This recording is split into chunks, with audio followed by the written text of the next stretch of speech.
But one individual is worthy is from Boehringer Ingelheim, Mr. Gerard Gregory, who is our next inductee for the 2009 Healthcare Hall of Fame Awards. And here to present is Cheryl Kankichko, also from Boehringer Ingelheim. Leadership is the ability to motivate a group of people towards achieving a common goal. And when it comes to this critical management skill, your next recipient, Gerard Gregory, excels. Gerard is a true leader. He encourages people to think, to innovate, and to be creative. He challenges his team to stretch beyond the everyday standards and continuously improve. He enables each member of his team to develop, to grow, and to learn from both their successes and their mistakes, expecting excellence but not necessarily perfection. Gerard has over 27 years in the pharmaceutical industry and within Boehringer Ingelheim, which is something unprecedented in the industry today, with almost a decade as the director of marketing. He has realized many successes, especially over the last couple of years.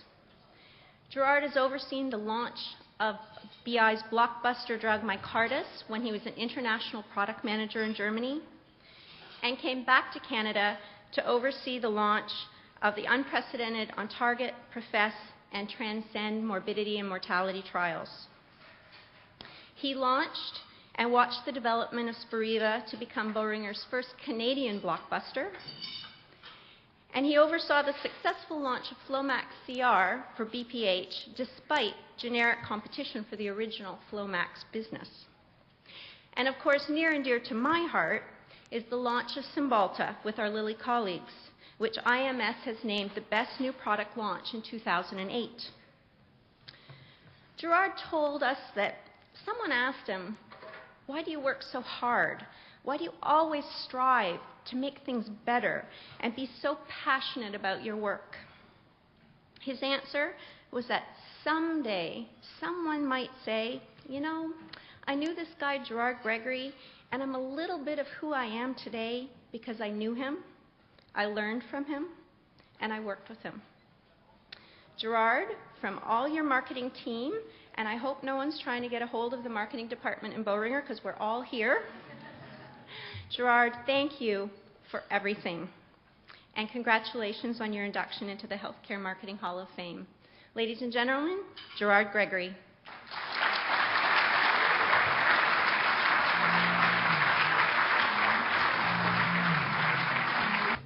Well, good afternoon. I won't keep you very long. Cheryl, I think, has already said most of the things I wanted to say. But I will take something from what Dean said earlier. I guess it's tax time and RSP time just closed, and the adage of Freedom 55 is probably starting to look at like Freedom 75. And I heard a person say a couple of days ago, Freedom 55 now is when your children turn 55. But the stock market is looking up. To my nominators, to the Chronicle of Healthcare Marketing, and to the nominating committee who reviewed all the applications, I do want to say thank you very much. To be very honest with you, and to everyone here, I never would have thought I'd be standing here, to be quite honest. I really had never given that a thought. And I was rather humbled by the fact that I was called by Mitch and said that I had been nominated and that it had been reviewed and I would be inducted. And even then I kind of went like, you can't be serious.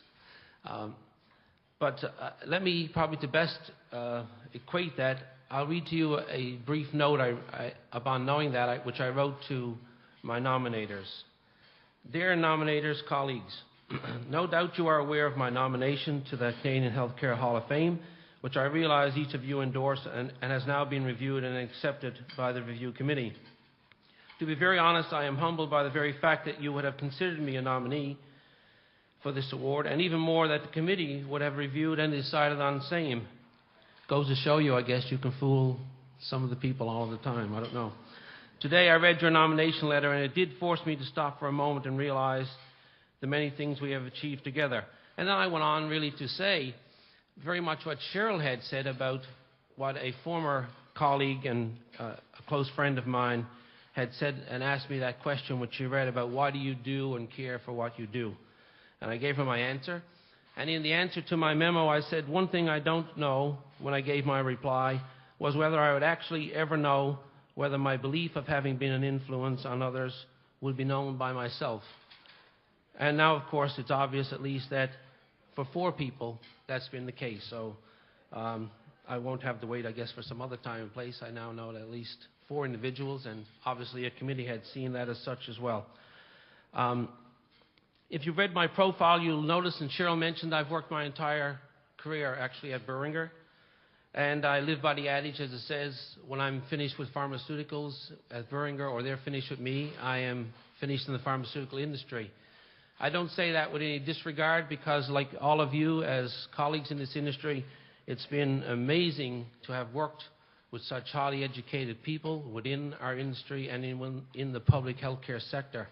And I think we can all appreciate that the level of education, the level of training, all of the skills that I myself, you as people have come to gather and learn and grow has been a major asset. So to this industry and to all of you, I am very indebted to that.